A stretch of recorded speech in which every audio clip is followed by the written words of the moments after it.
Hey guys, it's Krowicki and welcome back to the channel. Today we're going to be taking a look at the new redesigned 2022 Toyota GR86. Let's get started. So this is the first year of Toyota's second generation 86 and it's gone through a name change. The original 86 was known as the GT86 and now this new one is known as the GR86. Besides styling, Toyota and Subaru have also changed the engine in the 86, so gone is the 2-liter Boxer 4-cylinder and now is a 2.4-liter in its place. This new engine makes 228 horsepower, which is up from the first generation's 200 and 205 horsepower. Toyota offers the 86 in either a manual transmission or an automatic transmission, and unlike the last generation, both of them get the same exact horsepower. And there are two trim levels of the GR86. There is the base and there is the premium. So today we're going to be taking a look at the automatic transmission premium trim. Let's start off in the front here where you can see a big change between this one and the last generation, which is these headlights. The new headlights on the 86 go along with the body a little bit more and they're a little bit less two-dimensional than the first generation 86. Just below the headlight we have a small little brake vent, which you can see is kind of like half fake and half real. Up at the top this is totally blocked off, but at the bottom this is real. Same story here for the front grille. You can see the top of the grille is totally blocked off and fake, and the bottom portion is open for airflow. On the front we also have a GR badge, which is Toyota's racing division called Gazoo Racing. Small detail here on the front bumper, you can see that the trimming here also has this grid-like pattern to it.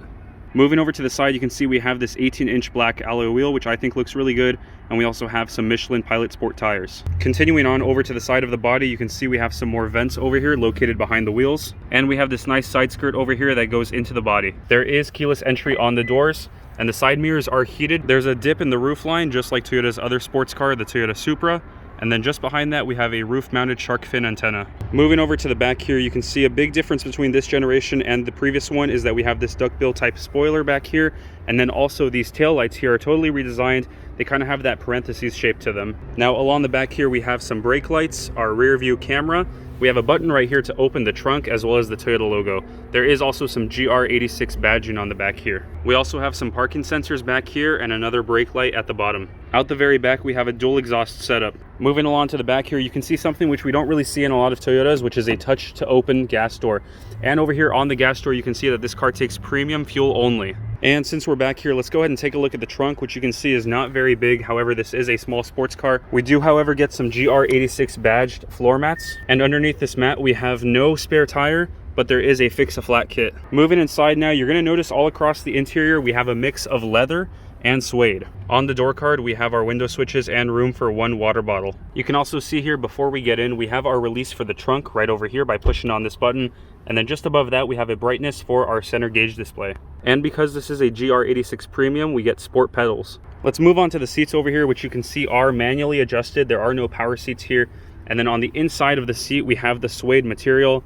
On the outer portions right here and the side bolsters, we have leather. And folding down the seat to get access to the rear is very easy. We're just going to go ahead and pull on this handle and we can get access to the rear seats. It is important to know, just because this car is a 4-seater, it's going to be very hard to fit anybody back there. However, we do have some tether points for child seats. And down at the very bottom, you can see we have our hood release right over here.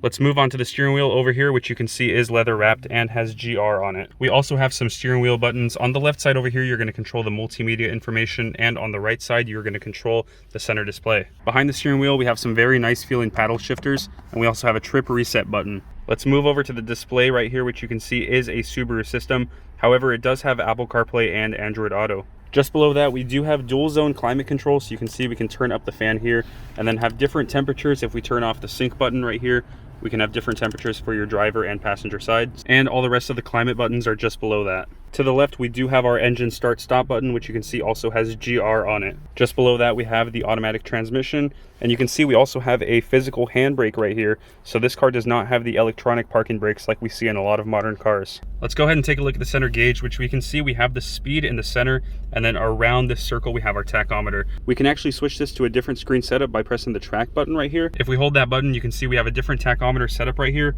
However, in order to use the track screen, we need traction control to be turned off. Just beside the track button, we also have a sport and snow mode, as well as our traction off without going into track mode. You can see just below that, we also have heated seats for both the driver and passenger side. We have a high and low setting for both of those.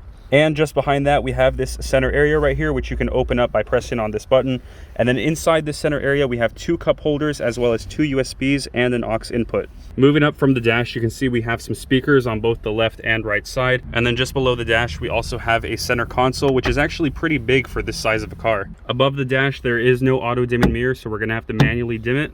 Also, if we keep going upwards, we have our lights right here as well as an emergency SOS button. The visor in this car does have a mirror and a light, however, it does not extend anywhere. This new 86 is faster than the first generation. It does 0 to 60 in 5.6 seconds. However, where this car shines is in its handling. If you enjoyed this video, please leave a like and consider subscribing to the channel. We have plenty more 2022 Toyotas and new cars on the way. Thanks for watching. We'll see you all next time.